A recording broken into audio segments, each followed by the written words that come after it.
কেমন আছেন সবাই? বাঙালি রান্নাবাটি চ্যানেল থেকে স্বাগত জানাই। তো আজকে দেখতে তো পাচ্ছেন এটা গাছেরই কাঁঠাল, একদম টাটকা দেশি কাঁঠাল একদম। তো মাংসের মতন করে রান্না করব। তো চলুন এখন আমি কেটে নিই তাহলে। এখন আমি ইঁচড়টা কেটে নিচ্ছি। তো আমার শাশুড়ি বলতো তো ইঁচড়টা কেটে একটু জল দিয়ে ধুয়ে নিতে, তাহলে এই যে সাদা আঠাটা বার হয়েছে এটা চলে যাবে। তখন আমি একটু জল দিয়ে ধুয়ে নিচ্ছি ইঁচড়টা। এখন হাতে আমি তেলটা লাগিয়ে নিচ্ছি। কাঁঠালের যে আঠা, এটার অনেকগুলো নাম আছে, কাঁঠাল, ইঁচড়, অনেকে বলে গাছপাঠা। তো খেতে সত্যি খুবই ভালো লাগে। তো এখন তো ছেলেরা তো বাচ্চারা খেতেই চায় না, তাই কি ভাবলাম একটু ভালো করে মাংসের মতন করে রান্না করি। এখন তো তেল মশলাও শরীরের জন্য খাওয়া বেশি যায় না, তবে ইঁচড় টিচড় হলে একটু তেল মশলা বেশি লাগে। তো চলুন আমি এখন কেটে নিই ইঁচড়টা, দেখা হচ্ছে। আমার ইঁচড়টা একদম কাটা হয়ে গেছে। দেখুন আমি খুব বড়ও করিনি, খুব ছোটও করিনি, মিডিয়াম সাইজ করেছি।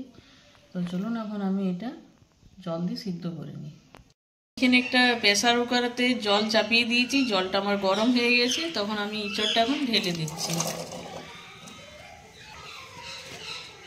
1 চামচের মতন এখন লবণ আমি দিয়ে দিচ্ছি, আর দিচ্ছি সরষের তেল। একটু নেড়ে দিলাম হাতটা, আলু দিয়ে দিচ্ছি। এখন আমি প্রেসার করে ঢাকাটা লাগিয়ে দেবো।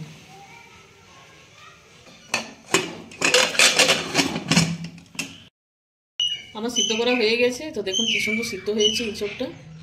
তো আমি এখানে একটা দিয়েছি, এখন আমি সরষের তেল দিয়ে দিচ্ছি।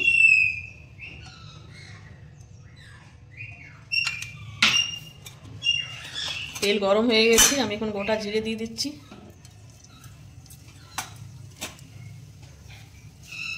একটা তেজপাতা দিয়ে দিচ্ছি।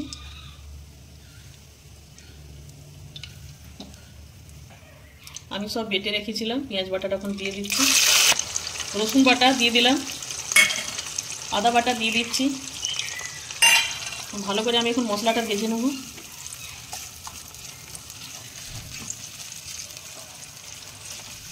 আমি এখন দিয়ে দিচ্ছি।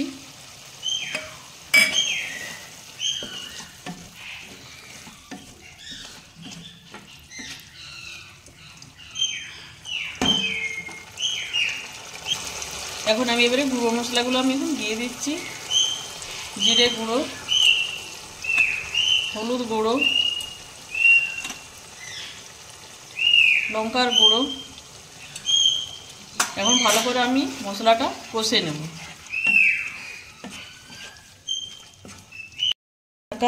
মশলা দিয়ে আমি বানাচ্ছি ইঁচড়। তো এইভাবে আপনারা বাড়াবে, তো খাসির মাংস একদম ফেল হয়ে যাবে। কি সুন্দর এসেছে। তো এইভাবে আপনারা বানাবেন ঘরোয়া মশলা দিয়ে, তা একদম খাসি মাংস ফেল হয়ে যাবে ইঁচড় রান্না।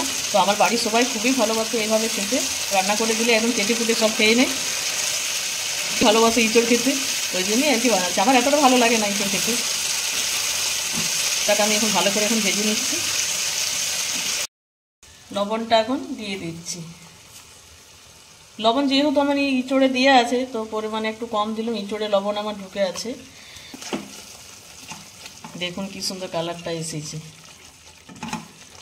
এইরকম ইঁচড় রান্না থাকলে না ভাত কম পড়ে যেতে পারে, দিতে হবে। তো বন্ধুরা আমার চ্যানেলটিকে সাবস্ক্রাইব করবেন। তো আপনারা লাইক করতে একদম ভুলে যাচ্ছে। দেখুন একটু উৎসাহ নিয়ে আমরা ভিডিও বানাই, আপনাদের একটা লাইকের অপেক্ষায় আমরা থাকি। আমরা একটু লাইক করে দিলে আমাদের খুবই ভালো লাগবে। দাদা বললো তো একটু মটরশুঁটি দিবে ইঁচড়ে, তো আমি একটু বাটি করে ছাড়িয়ে রেখেছিলাম, তখন মটরশুঁটিটা আমি দিয়ে দিচ্ছি। এটা সন্ধ্যা ডাঁটা দিয়েও করা যায়, খুবই ভালো লাগে। তো আমি সন্ধ্যা ডাঁটাটা দিলাম না, মটরশুঁটিটাই দিলাম। আমি কষতে কষতে মটরশুঁটিটা দিয়ে দিলাম, যেহেতু আমার ইঁচড়টা সিদ্ধ করা আছে। তো মটরশুঁটিটা একটু তো সিদ্ধ হতে সময় লাগবে, তার জন্য মটরশুঁটিটা আমি আগেই দিয়ে দিলাম। মটরশুঁটিটা কষতে কষতে সিদ্ধ হয়ে যাবে এটা।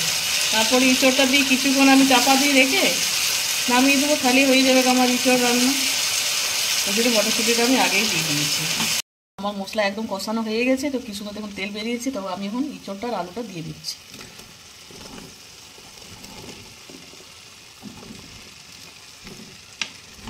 এখন আমি ভালো করে এটা মিশিয়ে নিচ্ছি। এখনকার নতুন আলু একটু সিদ্ধ করে দিলে ফেটে যায়, আর টমেটো দিলে মনে হচ্ছে সিদ্ধই হয়নি, আলুটা এরকম হয়ে যায়। ওটা আমি এখন ভালো করে মিশিয়ে নিচ্ছি। যেভাবে ইঁচড়টা করছি সেভাবে আপনারা একবার বাড়িতে বানিয়ে দেখবেন, খেতে খুবই ভালো লাগবে, আর ভাত তো কম পড়েই যাবে, আপনার বাড়ি সবার খুবই পছন্দ হবে। আমি কিছুক্ষণের জন্য এটা ঢাকা দিয়ে দেবো।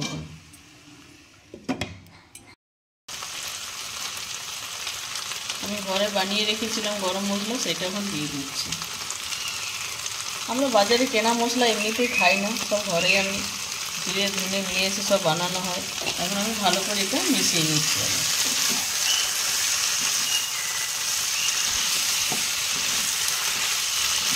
মাংস খুব সুন্দর গন্ধ ভালো হয়েছে, মনে হচ্ছে কচি পাঁঠার ঝোল রান্না করছি। এই একটি পদ দিয়ে সব ভাত খাওয়া হয়ে যাবে, আর কিছুই লাগবে না ভাত। আমি একটু জল দিয়ে দিচ্ছি, বেশি দেবো না, একটু মাখো মাখো রান্না হবে।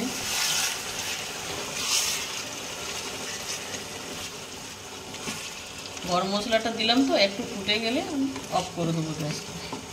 কম আঁচে রেখেছি।